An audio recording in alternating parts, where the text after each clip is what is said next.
Hello, everyone. I'm just going to make sure that my microphone is on. Yes, you can hear me. Hello, hello. I'm Melissa Dubbin. This is Aaron Davidson. We're really happy to be here tonight. We're so happy to be here tonight, although the lights are down. I see so many familiar faces and friends and family here tonight. I just want to thank all of you for coming and coming to hear us share our work with you this evening. I want to thank Stuart and Mary and the UNM Arts Lab for inviting us here tonight. It's really special for us to come back to New Mexico. As he mentioned, I was born in Las Cruces, New Mexico, and my mother's family grew up in Belen, and members of our family have lived in New Mexico for generations. It feels really good to have come back to my home state for the first time since I left 25 years ago to come back and share my work here. I grew up in southern New Mexico, and then I later moved to Santa Fe, as Stuart mentioned. I went to the College of Santa Fe, where I did my undergraduate studies, and I was influenced by so many extraordinary teachers and mentors that I had there.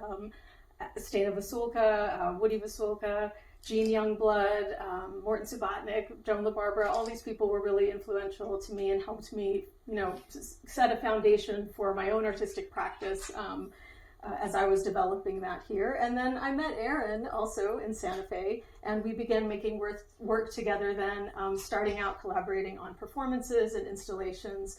And we both learned a lot from working with the artists I mentioned before, but also working at Site Santa Fe. We worked there helping artists and put together their exhibitions and worked on the biennials, and that was a really influential and formative experience as well. And now I'll hand it over to Aaron to share a little bit about his experience. Yeah, I'm adjusting to not being able to have good eye contact. Yeah.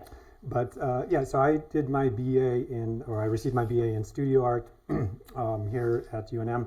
I came here as a sophomore. I was participating in the National Student Exchange. I was going to Western Washington University in Bellingham, Washington, and the National Student Exchange allows you to attend a host or a participating university for one semester with in-state tuition. So of the 100 schools that I could choose from, I noticed that UNM had an incredibly strong photography department. This was 1991. And I noticed that Patrick Nagatani was teaching here, so I decided I wanted to come here and teach, and be a student rather. And I ended up staying. And so a lot of the formative experiences I've had that I've carried forward with me happened here at UNM, and then in the kind of the rippling or the kind of the years after I graduated. And one of the really interesting things that Stuart mentioned is in 1993 I attended the first Gale Memorial Lecture Series, and as Stuart mentioned, I was really intrigued by Stana Vasulka. I had a general understanding of what the world she existed in. I was very captivated by video art at this point, having kind of moved largely away from photography as my prime kind of form of expression. And Stana was very wonderful. She invited me to what was at that point kind of reserved for graduate students, invited me to meet with her. And at that point, that was really mainly for the graduate students. And that ended up being this lifelong friendship. And we both ended up working with Woody and Stana for a couple of years and traveled with them to Japan. And that once again was incredibly important as we kind of moved forward. So we wanted to start off talking about a few works from this body of work called Delay Lines. The first image that we're going to show you is from this project that we did in the Okayama Art Summit. Delay Lines is part of a series of works that arose from ideas around time machines, an orphaned soft robotic manta, and the story of our own embryonic transformation in the amnion. We're sharing the arc of this project in the hopes of giving you insight into the work, but also sharing insights into our practice and how we work. In 2019, we were invited by the artist Pierre Huyghe, who was the artistic director that year for the Okayama Art Summit. It happens every 3 years in Japan. It's kind of a triennial.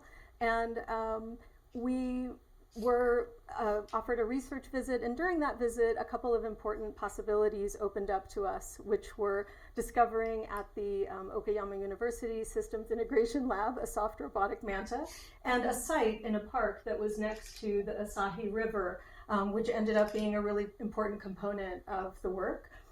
We learned that there was a river under the river, a kind of river parallel to the river, the aquifer for the town, and this became something that kind of captivated our imagination in the creation of this project. The work is a fountain of sorts. It's a system of glass forms that are based on shapes that relate to the body. The work is also a system of these kind of like hybrid communicating vessels that also mirrors the interior of our own body. And water from this aquifer is animating the glassware in this piece. The work is kind of a timed organism, and we're interested not only in this project but in other works that we've made in this idea of entrainment, this moment when like the viewer and the work are in sync with one another, and here we have the bubbles, the water, and this kind of circulatory system that's bringing viewers into the work. The work contains bubbles, spheres, and globes, these kind of spheres of coexistence that work together and kind of reject an individualism. They're all connected. And there's also a kind of simulated virtual environment that you're seeing here now, which is our kind of the way we imagine this river under the river that we didn't have access to, how it might look from the point of view from this orphaned soft robotic manta. We'll talk a little bit more about that later. So the images that you're seeing here are all from that installation. Glass and water, you know, in the research in this project kind of share many attributes. They're both transparent and reflective. They distort and magnify. They create a barrier of separation, but also allow us to see more. And, you know, we had been working with glass before, but this project really allowed us the opportunity to explore that medium in our work. So here are some images of the work at night.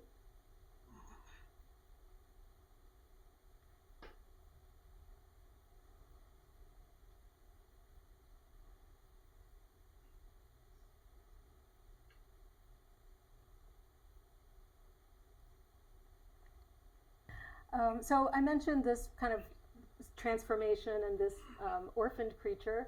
We had the chance to go to the Okayama University Systems Integration Lab, where they're doing a lot of robotic innovation, not only soft robotics. And we came across this manta, which was something they developed in 2006, but had never really found an application for. And we became captivated by this creature, not only because it hadn't found its application and was sort of orphaned there, but also because it was the only entity which was like a full creature. There were disembodied arms and tentacles, but this was like the full form. So there was a kind of empathy that occurred when we saw this creature, and it made us think about our own transformation and how this happens in this amniotic bubble of protective fluid. And even though we don't remember this place, our body remembers. We still share the little bone in our inner ear that hasn't changed very much from fish in the ocean today. And so this fish kind of allowed us to enter that idea about, you know, our transformation from sea to land. And then the project is also a kind of material study in silica, and this transformation of silica within the glass, within the silicone that's part of the robot, and then this computational device that has silicon, which is integrated circuits, the material that integrated circuits are made from. So there was this material exploration there. Here's some footage of our research visit at the lab and this creature they had made. We were there in 2019 and it had been made in 2006, I think. And I think they were the first to do the soft robotic manta, which has been done previously or since then. So we want to talk a little bit about delay lines, where that title comes from. In a lot of our work, we're interested in forces or objects that can kind of shape the material, and in this case, systems or structures that allow us to kind of funnel or shape sound. Delay lines are structures that allow us to kind of hold on to time in an interesting way, to see time in an interesting way. They can be used to synchronize biological and mechanical systems as a way of kind of resetting these kind of entities. In sound, they can be incredibly important. A lot of the processing of sound comes as a result of delay lines, reverb, phasing, flanging, a lot of these things that are about the manipulation of time. And so in these pieces, we very much wanted to deal with these physical structures that allow us to see the manipulation of time and make apparent time and its kind of flow. Delay lines are also maybe a way of kind of holding on to something, and once you can hold on to a memory or a thought or an idea, you can manipulate it, you can transform it.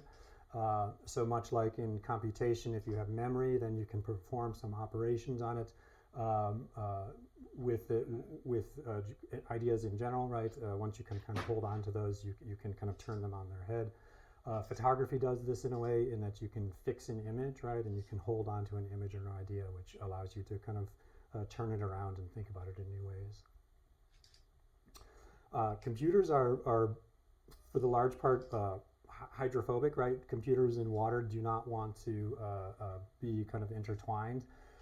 One of the elements of this piece is water that is being used to pull heat away from the computer, and that water is being used to kind of sustain or create this warm amniotic environment for the soft robotic creature. So the computer that is both kind of controlling or kind of exhibiting these behaviors that the manta is performing is also creating this simulated graphic universe of this subterranean aquifer. And so the heat from all of that computation is being used to warm this kind of aquarium-like environment. What you're seeing here is the simulation, and this simulation is from the point of view of the manta, so it's this imaginary environment that the manta is traversing through, with the idea that the Asahi River has this kind of parallel subterranean river. And then on top of that are silicon boules used for the manufacture of semiconductors and solar panels and things of that sort. This is also some borosilicate on top of the simulation. So the work had silica in these variety of forms throughout. And a lot of the forms come from laboratory scientific glass, but forms that were related to the body. And then we work with glass ourselves, but we also worked with a lot of highly skilled fabricators to modify and make custom pieces for this project. Here is Dylan Carl, who is someone who we've worked with a bunch. He is a master flame worker working in borosilicate glass. And we designed this piece, and it took a while to find someone who was brave enough to take it on and work. And we worked with him to create the tools and figure out, how could something like this be made. We work a lot at Urban Glass in New York to create these pieces, and collaboration obviously plays a big role in the work we're doing together, but also with fabricators, researchers, other artists as well. So delay lines, there's a few iterations and variations we wanted to share with you tonight. This is a work that delay lines feedback that we made it in a residency at EPFL in Lausanne in Switzerland, at EPFL Pavilions. And the residency was interesting in that we both had the opportunity to exhibit a work, but also to create a work as part of that residency. At the same time, we could collaborate with various people at the university. And we focused on the biorobotics laboratory and ended up working with them in that they took the soft robotic manta and analyzed it maybe in the way that they would analyze other live creatures, and gave us these kind of data sets and these videos, these various kind of animations that allowed us to kind of reconfigure our notions of this creature, but also allowed us to populate the simulation with what we thought of as this kind of cloud, these cubic particles within the simulation. This being the simulation you see on the monitor and this in the installation, and so both these motion studies, but also this information that became present in the simulation that we'll see here in a moment. So these are not part of the installation, but these are kind of byproducts of that collaboration. So we use that raw data to, so the simulated environment is authored in a game engine. It's not a video, it's a video a simulated virtual environment that has behaviors that respond to the temperature of the computer, or in this case, this kind of crystallized structure that's coming from that data that the lab that was analyzing the movement of the manta was able to create. And so in this iteration of the project, we were able to kind of create this crystallized structure coming from the movement of the manta, and the movement of the manta, the heat of the computer, all make that representation of how the aquatic world appears and what happens in it change over time. So there's kind of a system feedback. The heat of the computer is controlling the speed of these simulated aquatic environments, and so there's this feedback loop between the simulation and the actual computer itself. This idea of the cloud, this cloud of data, our sort of remote data centers, we think of these cloud computing and like this nowhere where do these things live? It turns out that a lot of these data centers are housed near bodies of water because they need a lot of cooling. So our idea, or our thought process after gathering all this data was like realizing that this data cloud is in the ocean. And so this was a piece that we were invited to do at the Sydney Biennial, another variation of our projects, of this project, and there's a few images of that here. Did you want to? Yeah, one of the things that we thought about when this project began was our fascination with Seymour Cray and early supercomputers, and how water and these kind of waterfall-like environments were very much a part of those early supercomputers, some of which were here at the labs for nuclear simulations. Seymour Cray at one point described himself as really just kind of a glorified plumber, in that really it was very much about the cooling and the plumbing of the apparatus. And so that was something that was very interesting to us. I'm from Wisconsin. Seymour Cray lived in Chippewa Falls, and his father was involved in dams and the flow of water on a civil engineering scale. So as a kid growing up, the general understanding that supercomputing came from this relatively small town in Wisconsin, and then later on understanding the kind of the elaborate plumbing and the waterfall, the name Bubbles that was given to one of his computers. Those are all things that very much interested us as we started to construct these environments in 2019.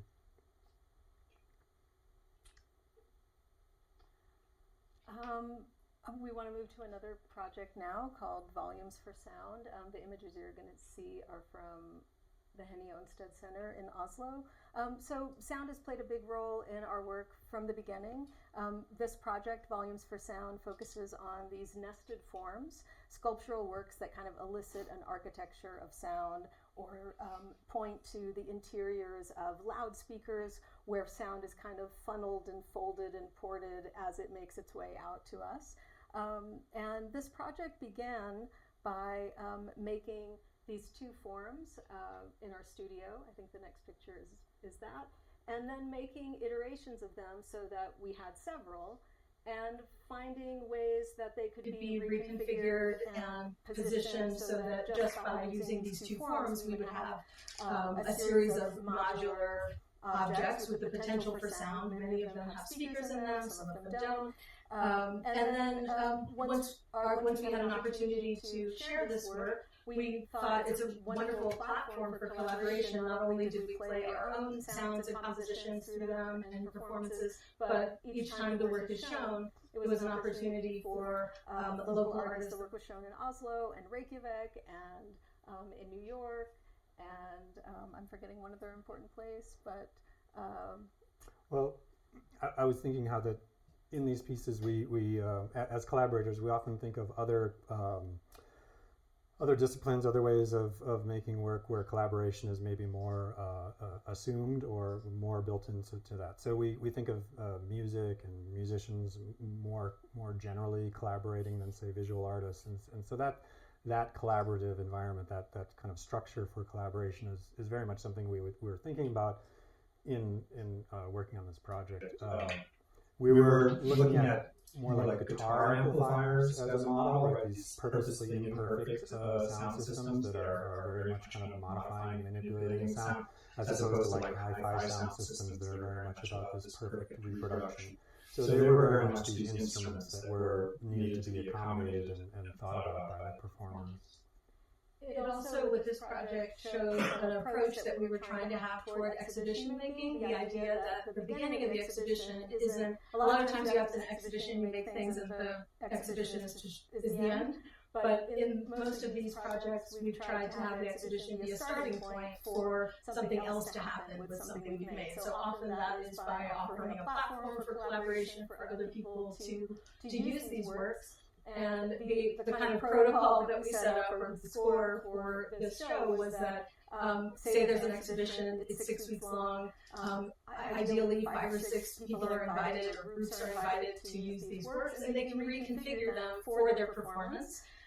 Having some kind of punctuation every week allows people to return to the exhibition, and the space has a completely different installation. There's some event that happens. We're really interested in these objects or things that have a kind of dual status. So they sit there during the week as sculptures with this potential for sound, and then there's a moment where they're activated. They have another status. And then they remain until the next person moves them around however they wanted. And then we kind of documented each of these instances through photographs, and photograph, the movement of these forms as a kind of score for each work. So there's not only a series of works, a series of performances, many of which were recorded, that live performances that were recorded that could be, activated again, and then a series of photographs that act as a score for each event.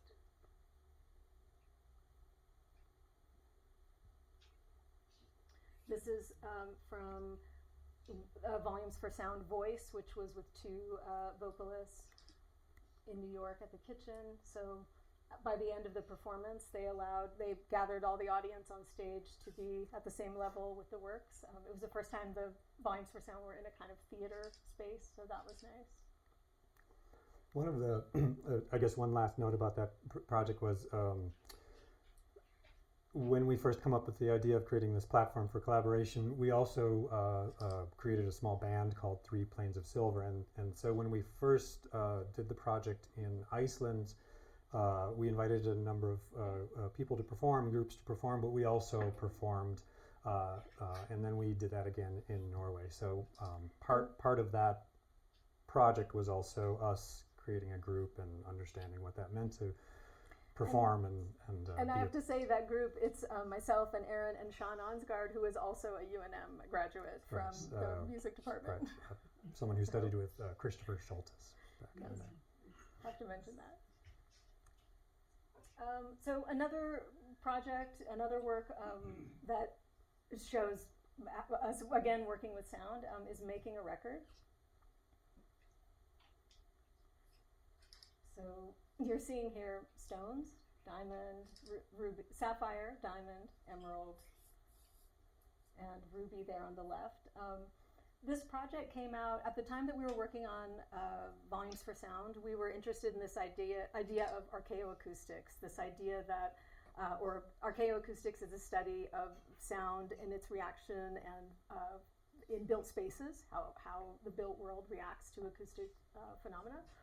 And one of the hypotheses that we had come across was that ancient recordings could be heard in clay pottery because sound travels through the tool of a potter and would be engraved or recorded in these pots. It's not something that was proven, but this idea really inspired us, and we made a work around this time relating to that. And we became interested in creating these tools or stylus for recording sound. During that time, we found out that ruby and sapphire are often used in tooling because of their hardness and their materiality. And so we used that model of the ruby stylus, which is an industrial tool you can buy. And then we had the emerald, the sapphire, and the diamond, which are not normally made into styluses, cut for the same purpose of recording sound. So we had this stylus, and we decided we were going to make a record. And it made sense to put on these records interviews or information about these stones. So we made 4 interviews with Karen Davidson, who is Aaron's mom, and who is also who's here tonight, who is a jeweler. And the interviews are for each stone, and it's her talking about the stone we're using to record her voice. So what makes a diamond? Why do we value emeralds? What is a sapphire? And then the interviews also go into more personal accounts of stones she remembered, or it becomes a kind of portrait or biography of this person through the materials that they work with in their life. So we had these interviews and our stones to record sound, and we made these 4 records relating to each stone. That's some images of the process there, the electroplating. Here's a short excerpt that we're going to play, just a short audio excerpt from the ruby record, so you can hear the sound.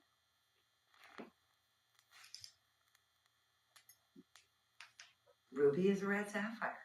That's what's so wonderful about sapphires. It has the most famous stone of all, ruby, in its family, and it has every other color. The only difference between ruby and all of the other colors of sapphire is the amount of chromium in it. If it had a little bit of chromium, it might be a pink sapphire, but if it has sufficient chromium, then it is a ruby.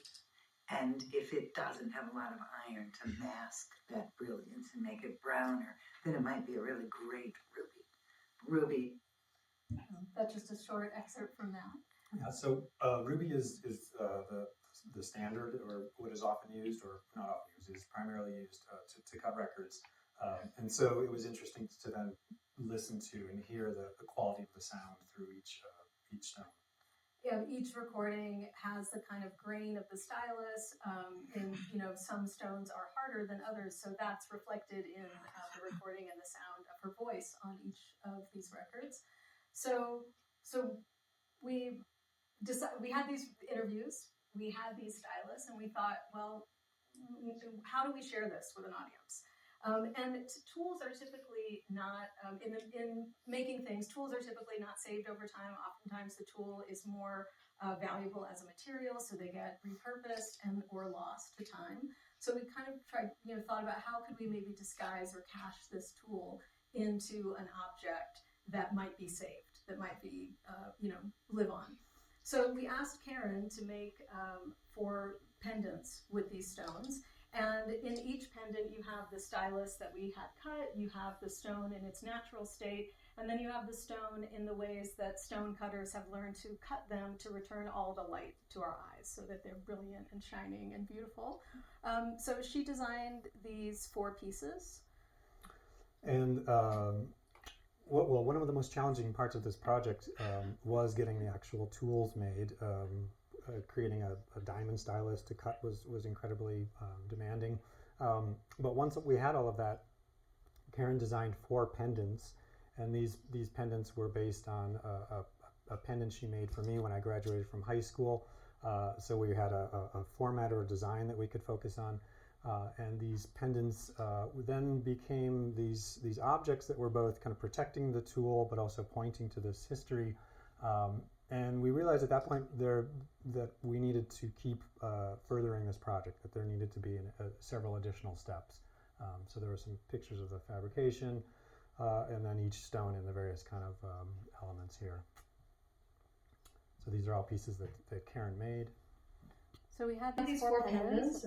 Okay, great. Well, now we have jewelry. Jewelry's meant to be worn. So we didn't want to just, put them on display and have people looking through glass at these objects. So we had to think, again, how can we, use this opportunity to have a different kind of exhibition. We made 4 records as well of the recordings, and the fact that they were designed as objects really just gave, or designed as pendants to be worn, gave us the clue that these need to be worn that have encounters with the work that other work maybe can't otherwise. It can go, these works can go places that other works can't. So we again look to create like a set of relations with this project, and we invited, the project was shown 3 or 4 times, and each time we would invite people to participate. So we invited a psychoanalyst, a curator, an artist, a vocalist, a hypnotist, a geologist, an actor, and a writer to keep one of these pendants for a period of time, listen to the audio that was recorded with it, and then return to us a kind of record of their having had this. So we're going to share a few of those with you tonight. That also gave us a way to organize the exhibition of the work. So the hypnotist Victor Simon performed a session around sapphire with the curator of the exhibition, Maxime Guiton. And the only instruction was for the person to listen to that audio that was recorded with their stone, in this case the sapphire, keep it for some period of time, and then the session produced a kind of, trance-like state, an altered state, whether Maxime was hypnotized or not, for him to know. But it allowed a conversation to take place on a kind of different level and produce another kind of knowledge. And then the transcript of that hypnosis session was made available as part of the exhibition. There's a publication with all these contributions. The actor Alina Lowenson was performing as the central character in a theater play at that time, and she had the idea, well, why don't I wear the pendant in the play? I don't tell anybody, the audience doesn't know, we don't make any announcement. Obviously, it's very discreet anyway, but her idea was to kind of see how did this object affect that evening's performance. And then she wrote a text about that experience, how it maybe shaped or influenced that night. And then she came to the exhibition to read that text, and it became part of that publication. The composer and vocalist Stina Janven Motland, composer from Norway, was invited to make a contribution around ruby. She created a vocal piece that was based on the light and wavelengths of ruby or corundum and performed this work during the exhibition. I should also say that, so the images you're seeing here are from the exhibition A Druzy Vein that we did at Trez in Paris. And our idea for this exhibition was also coming from geologic terms or geologic thinking in using the idea of inclusions. So something that's held within a stone that gets put there long before the stone surrounds it. So it's older than the stone and tells you something about its origins and where it came from. So we used this idea of inclusions to bring other artists into the show, bring their works, such as her performance, and then we included her score for the piece that she wrote about ruby as another work that you would see in the exhibition. So each week there were these sort of punctuations and additions and things changing. One of the other inclusions or kind of events during this performance or during this exhibition was we invited Violaine Sauter to talk about diamonds. And Violaine Sauter is a specialist in volcanoes and diamonds. She is one of the lead researchers in France, and at one point had found one of the oldest mineral ever found at that point, I believe. Yes. She's active. The deepest mineral. The deepest. The mineral from the deepest part of the Earth at that time. They found deeper ones now. And she's active on working on the Mars rover program. So she's one of these interesting individuals that is living in 3 time zones. She's living in France. She's communicating with Palo Alto, directing the Mars rover, and then she's also kind of living in her own kind of living in the time zone of Mars. So it's Mars, California, France. She has these really wonderful perspectives on diamonds, and so we invited her to give a talk. One of the really beautiful things that came about, and what you're looking at here, is a garnet inclusion in a diamond. And she used this as a way to talk about diamonds. And one of the really beautiful things that came out of this talk, I'm just going to read this here.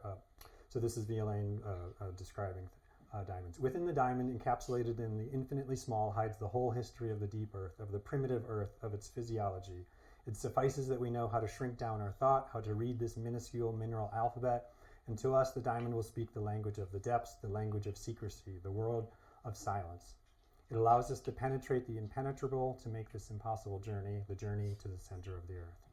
And so Violaine has been this constant source of dialogue, beginning at this point, but as we've continually evolved this process, it's someone we continually refer to. So those are just a few examples. I mentioned others. And then so when the work is shown, you have the objects there, you have the audio tracks, and then you have all the contributions as a small publication, and then there are these events that bring people back and have contributed to the project over time. Another approach to this project was thinking about the possibilities of non-human knowledge and how this knowledge could be accessed. So how might the stones speak? What kind of language would they speak? How is it made audible for whom? One of the ideas that I thought about a lot in this project was that even if the technology to listen to these recordings that we made of Karen was lost over time, that somehow they're imbued through the stone, and the stone itself has the history of its origins lying within it. We have a few more works we wanted to show you. I think we have time. We have a few minutes to talk about some things. So this is a series of works called Robochronochoreo.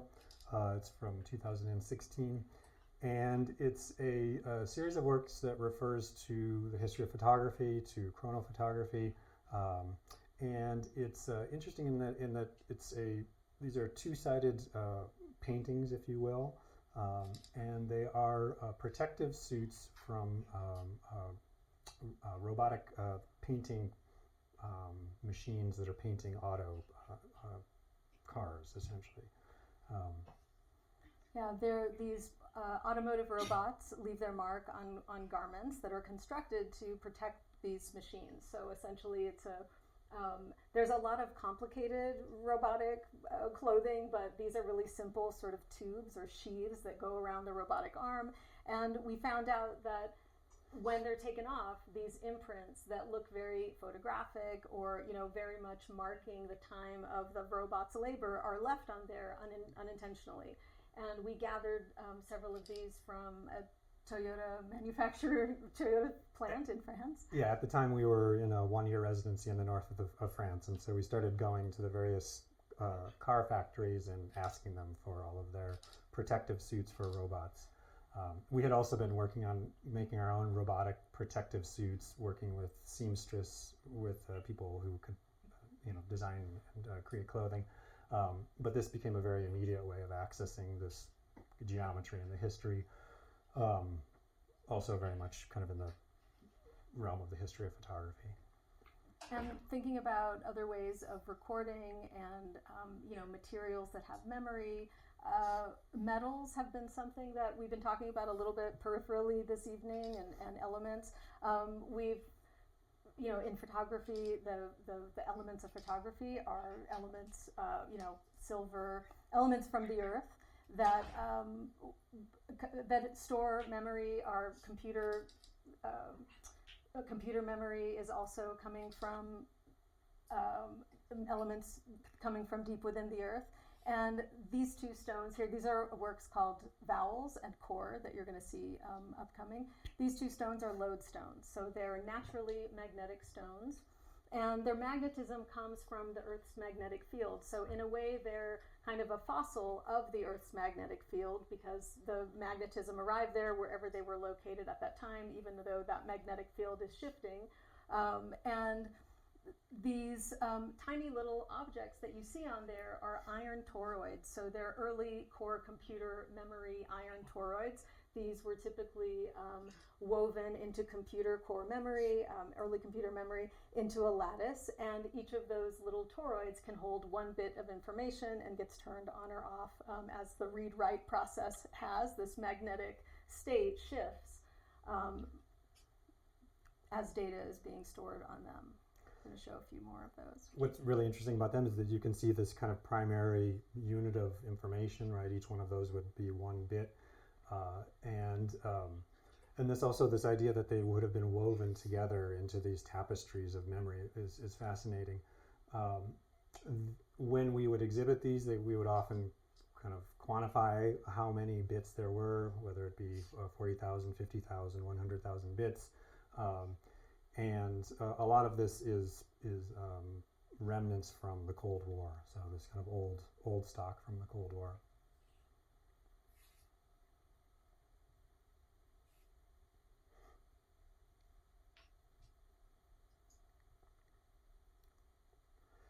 And so they're kind of infinitely reconfigurable also, in that they're these alive and relatively fragile pieces. So I mentioned that those little toroids are typically woven, that those computer core memory was often a woman's job in upstate New York. They were a lot of women sewing early computer core memory. In the process of making those pieces, we also decided to have an audio work where, I'm sure you've heard that, you don't want to get magnets next to your computer or your hard drive, because magnetism erases data. So we wanted to play with that idea that these little toroids were used to store data, and We're putting them next to magnets, which creates this kind of complicated relationship between storage and erasure and rewriting. And in this little audio device, we have a piece of core memory there that's, each time we show it, we try to put something related to like the title of the exhibition, or something stored on there that relates to the work. And then there's one of those lodestones that is attached to a motor and is moving, and you can hear this erasure, this kind of glitch happening in the audio through the magnetism, interacting with that memory, which has the audio file. You can hear the core memory being kind of destroyed and rewritten continually as the motor is pulling the magnet over the core memory. So it's this kind of sonified destruction of the computer memory and the rewriting, and how you can hear that.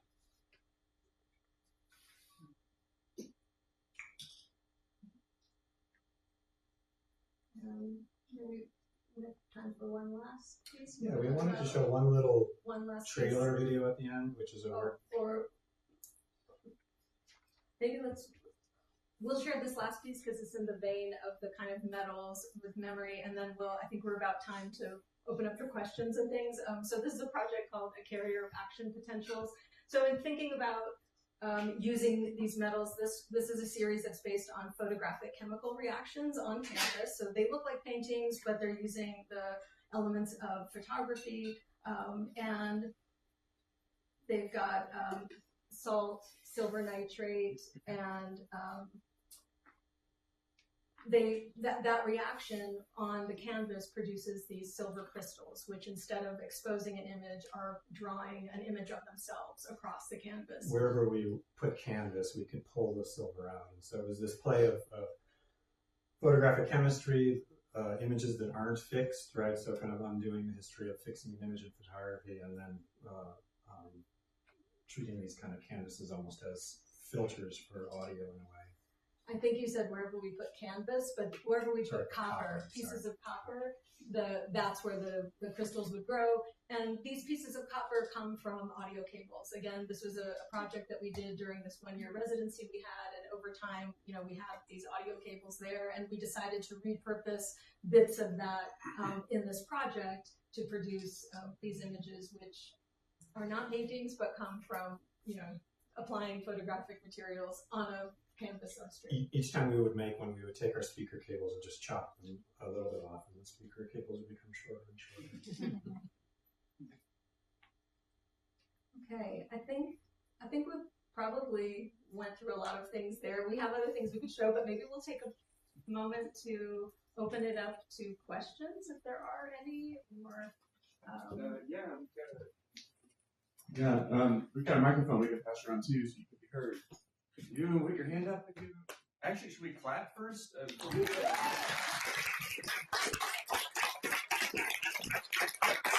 want to put your hand up, you have a question. Yes.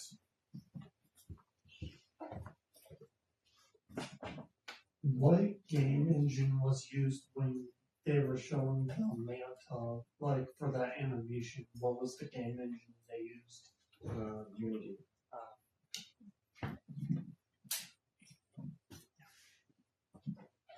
trying to see you all. Oh, Okay, can I just say like this without? No, you can use it. I just speak about it. Yeah. All right. So from start to finish, like just from idea to final product, how long does that usually take, like roughly?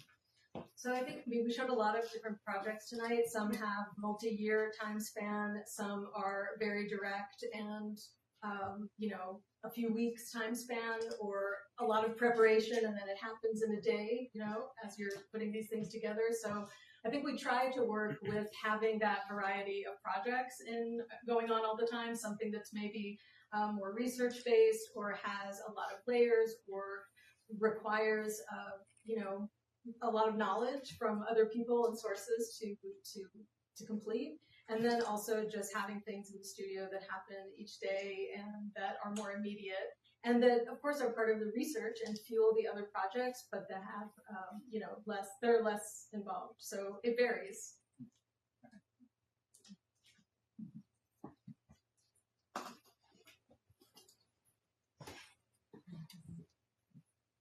Hello, can you hear me? I can hear you, but I cannot see you. Hi. So it seems that you guys have showcased your work all around the world, in a handful of countries, if not more. And I wanted to know what process you guys have taken in, or what measures you've taken in getting your work out there. That is a great question. I think having a community, or being a part of the community, is the most important thing. So that's your community of artists, but then as that radiates out, that's about people who want to show their work. So I think fundamentally just being a part of the community is very important. The community that we have become a part of has been very supportive of us. A lot of that support is in Europe. I would say just being a part of the community, making interesting work, but making sure people know that it exists. And usually that's relatively organic. My name is Marvin Dubbin. I have not a question, actually an observation. When you think of art, it's amazing the amount of disciplines that art covers. And when you associate the art with the sciences, that you obviously have to study to put the things together that you have to. It seems like it covers most of the disciplines in the science community. I'm very impressed. Thank you. Marvin is a plant. He's a family member. That was not a paid for person. Thank you. Beautiful. No, that's a good observation. I think it's not, I think it's more common now, especially, here we are in the arts lab. Spaces like this exist because people, institutions realize that, the artists are there and create the work, and the institutions need to adapt and accommodate and modify the structures that they have so that the work that artists are making can be accommodated. And I think depending on the type of institution, that happens at a slower pace than maybe other ones. And also, to add to maybe the question that you asked before, that, finding all kinds of spaces. A lot of these spaces where, you have a community, maybe there's a space that's temporary, and then it might become something else or something more. We've worked with a lot of spaces that started very organically and small and community-based, and then they've grown and gotten support, and become much larger platforms for larger projects and supporting a lot more artists. And I think the interdisciplinary part is, much more common now than maybe. And also these relationships with curators, often they're very long-term relationships. So these are relationships that play out over, many years and decades. So, so that's also part of the set of relations in the community. And having patience for that to happen is hard, but is, that having those sustained relationships are really important, and being able to have a conversation with people who know your work from where it began and where it's gone and where it's going is a really valuable and rare insight, to have that community and people around you. what was the hardest part of the project with the gems? What was the hardest part of that? There's a lot. That's a great question. There was a lot of hard parts to that. I can think of one anecdote, but Yeah, the diamond stylus was stolen from our doorstep while we were on vacation. The diamond stylus was the most difficult to have fabricated. We had to employ some or work with some very specialized people. So having that stolen was hard. that was hard. I mean, I think again, just maybe asking people to participate, not knowing if people were going to want to play this game of contributing to the project and have it and could submit something that would then become part of the exhibition, and their willingness to do that was something uncertain and maybe a little bit challenging. I had a question about the first artwork that you had. Sorry, I forgot the name of the class. Yeah. Borderlines, and I was thinking a lot about how your experience with memory translates into that piece, and for me because you had these almost these this video of imagined landscape of what the water would look like, and I'm thinking about how that also comes from memory of water that exists within us in some ways, and so I guess how does that? I'm thinking about the translation of that and with how it was the piece was shown it's a glass, so you can see through it, and if it's a body, it's even if it's contained, it's kind of visible. So this idea of what can be seen and what cannot be seen because it's the organs. So I'm just interested in your process of how you chose to present it as a transparent glass box versus other iterations, and it had something to do with memory. Thank you for the question. One of the interesting things about this being primarily made of glass and then contained within a glass structure is that it absorbs and the environment around it. The environment around it becomes very much part of the piece.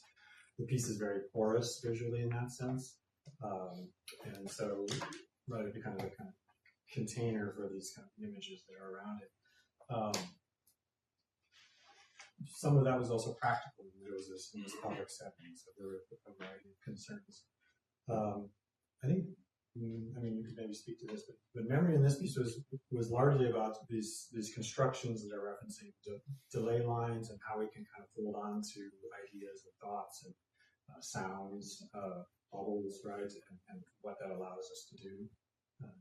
Yeah, I think the nature of glass is that it is transparent, and then we chose, water as this element to kind of activate the glass, and we found that you couldn't see that there was water in the glass without the air, without the bubbles, and then the bubbles became this way also to track time and to maybe bring a viewer initially into this work that, we talked about all the layers and connections that it had, but the hope is that you just can arrive at this piece and you don't need to do anything, and the bubbles are captivating, and you kind of get into this mode of entrainment with the work. And I think it's been really interesting to see the different sites that we've had the opportunity to show it in the park, in the kind of museum space or museum context, and then in the Sydney Biennial, where we were situated on the wharf near the water. We wanted to have, as Aaron was saying, this porosity of the environment around it becomes part of the work. It makes it also extremely hard to photograph because it's so reflective. But that kind of fracturedness of what you see in those components, I think, relates to memory. Our memory is very fractured and imperfect in some way.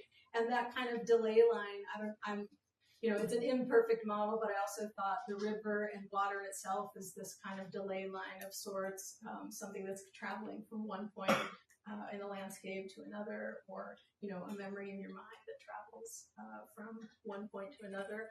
They're not the same as from when they left to when they arrived. Well, Melissa and Aaron, you're both really cool, and you can hang out for a second to answer some more questions if anyone has something to come up and say hi, right? Yeah, absolutely. Okay, cool. Should we clap again for Melissa?